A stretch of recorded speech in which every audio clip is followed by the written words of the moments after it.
Então, essa, essa pergunta que você está me fazendo é interessante porque eu acabei,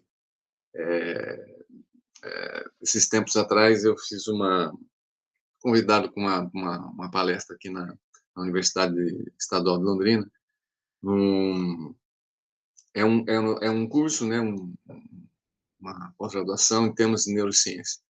E um grande amigo meu, que acabou me convidando, e a ideia tem a ver com essa pergunta que você me fez sobre como que a HDR, né, que é, que é, ela trata a questão do tempo.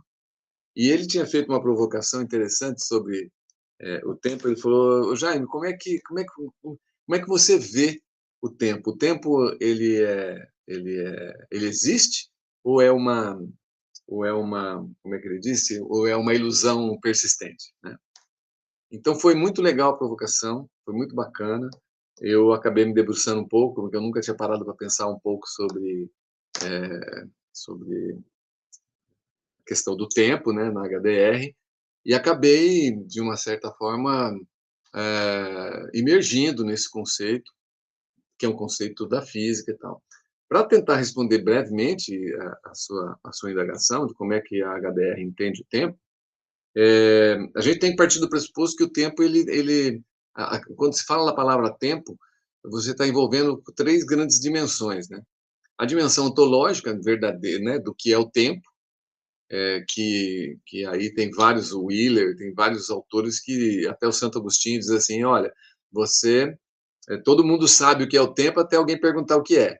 Aí a coisa complica, né? Porque aí a pessoa não sabe. E é verdade, né? Você tem certeza que você sabe o que é o tempo, mas aí está o que que é. Você pode dar exemplo, você pode fazer um monte de outras coisas, mas você não vai definir o que é tempo. Então, a dimensão do ser, né? A dimensão ontológica do tempo é uma questão. A segunda dimensão que a gente considera como se fosse a mesma coisa, e não é, é o conceito da percepção da passagem do tempo, que aí é o que normalmente o que a gente acaba tentando explicar o que é o tempo a partir da percepção da passagem do tempo. Então a gente fala que são segundos do relógio, a forma como os nossos ciclos biológicos, então dia, noite, é, e aí aparece esse conceito da percepção, ele surge como se a gente já entendesse uma pré-existência desse conceito tempo. E, na verdade, a gente está percebendo outras coisas, que eu vou acabar comentando brevemente aqui. E a terceira dimensão é a medida do tempo. Então, como é que se mede o tempo? Então, na física, a física clássica, por exemplo, o Newton, Isaac Newton, ele nunca fez a distinção entre o que é o tempo e a medida do tempo. Então, ele associava o tempo como uma variável. Na verdade, ele atribuía o tempo a uma criação divina, né? O tempo e o espaço são conceitos absolutos criados por Deus, né? Essa a percepção do, do Isaac Newton. A medida do tempo ela foi evoluindo, né? Conforme ela foi evoluindo, ela passou por vários pensadores, né? Inclusive os teóricos da termodinâmica, que acabam dizendo, não, se você observar a natureza, a primeira lei da termodinâmica, ela diz assim, olha, é possível transformar calor em outra forma de energia. Ok, beleza. Só que as equações que determinam a termodinâmica são equações da física clássica, elas são reversíveis. Ou seja, tudo bem, um exemplo, né, só para você ter uma ideia. Então, se você tiver lá na sua escola, na época que você estava fazendo física, né, não sei se, mas enfim, ela fala, não, é equação da cinemática, S é igual a S0 mais VT, né? Então, você tem uma função horária, cujo tempo é uma variável e a posição é outra variável. Você dá um valor para um, você tem um valor para o outro. Ok, belezinha. A equação não modifica se você colocar t igual a menos 1. É necessário que um professor diga assim, olha, o tempo menos 1 não existe. Por quê? Porque dá, na verdade, a sensação de que você está voltando no tempo. Na verdade, matematicamente, não há nenhum problema com o t igual a menos 1. É uma questão, na verdade, que o professor tem que dizer para o estudante: olha, não adianta você começar o gráfico do -1 do tempo, porque o tempo -1 não existe. Mas, né, a equação ela não delimita isso, né? Então, na própria física clássica, as equações elas são reversíveis. Agora, quando você vai para um processo da natureza, por exemplo, a degeneração de uma fruta, ou até mesmo o envelhecimento, você consegue tirar uma foto minha de 10 anos atrás e uma agora, embaralhar as duas, todo mundo sabe qual foi tirada antes, qual foi tirada depois. Então, esse conceito da termodinâmica está associado a um conceito de evolução do sistema, que o Carlo Rovelli ele vai atribuir isso aí a uma irreversibilidade das transformações de energia.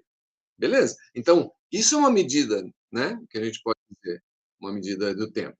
Deixa eu colocar aqui para sair as coisas. Aparecem coisas assim que não.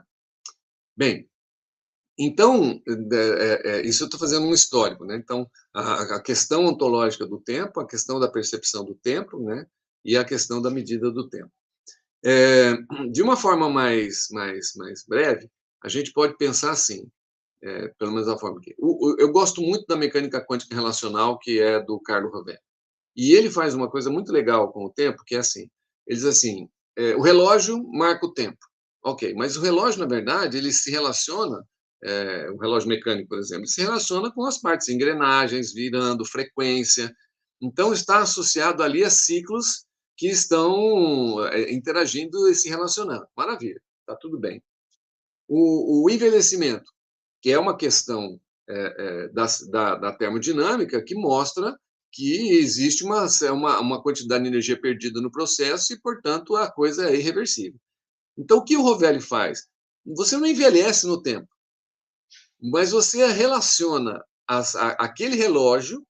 Então, por isso que a mecânica quântica, a mecânica relacional do Rovelli, ele diz tudo está nas relações. Então, o tempo, na verdade, ele é uma questão relacional. Então, ele associa aquela engrenagem, aquele relógio, à degeneração celular. E aí faz essa ponte entre as duas coisas, né? Então, na verdade, o relógio, você não envelhece no tempo, você associa o relógio à degeneração celular e faz uma ponte entre os dois. Então, mostra que o tempo, na verdade, não existe, ele basicamente a relação entre o relógio e a, a, a degeneração celular, que mostra, olha, passou 10 anos, 20 anos, 30 anos, enfim, alguma coisa assim. Para HDR, que é a hipótese, não muda muito em relação à mecânica relacional. A único atributo, e isso é um atributo que a HDR faz para a mecânica quântica relacional, é que o tempo, na verdade, ele é a própria atualização relacional, ou seja, se eu estabeleço uma relação com o relógio, ali eu tenho a dimensão temporal sendo atualizada. Então, a relação, ela cria o tempo. Então, quando eu estabeleço uma relação com as fotos e a irreversibilidade da termodinâmica, eu estou atualizando, ou seja, o que é atualizar? É a manifestação física daquele processo em si. E é só assim, nos elementos que são atualizados, é que é possível, de alguma forma, que o tempo exista. Então, respondendo à sua pergunta, né, em relação, não sei se eu fui claro, mas em relação ao que é o tempo, eu vou usar uma frase até interessante, vou dar uma parafraseada num cara aqui chamado Charles Sanders Peirce, né? Que é um pensador também, um pragmático e tal. Ele diz assim: Deus é real, mas não existe. Então ele faz uma distinção entre realidade e existência. Atribui-se à realidade uma coisa mais ampla, uma coisa mais que envolve aquilo que você pode pensar, mas você não muda, você não é dotada de alteridade. E a existência, sim, a existência é dotada de autoridade. Então, é como se eu pensasse, olha, um celular, ele existe, né? Porque eu altero, interajo com ele. Mas Deus, ele não tem existência material, física. No entanto, ele altera as nossas ações. Portanto, o fato dele ser real, a gente percebe. Então, eu vou atribuir ao Peirce, aí, parafraseando, dizendo que, para HDR, tal qual, ou para pragmatismo peirciano, o tempo é real, mas não existe. E, especificamente para HDR, ele surge a partir da possibilidade, a partir da atualização das disponibilidades que a gente tem no campo. Então, ou seja, cada vez que aquilo que é possível se manifesta, se atualiza, ali surgem os microtempos. Acho que eu não sei se eu consegui responder a sua pergunta, mas vamos para a próxima, então.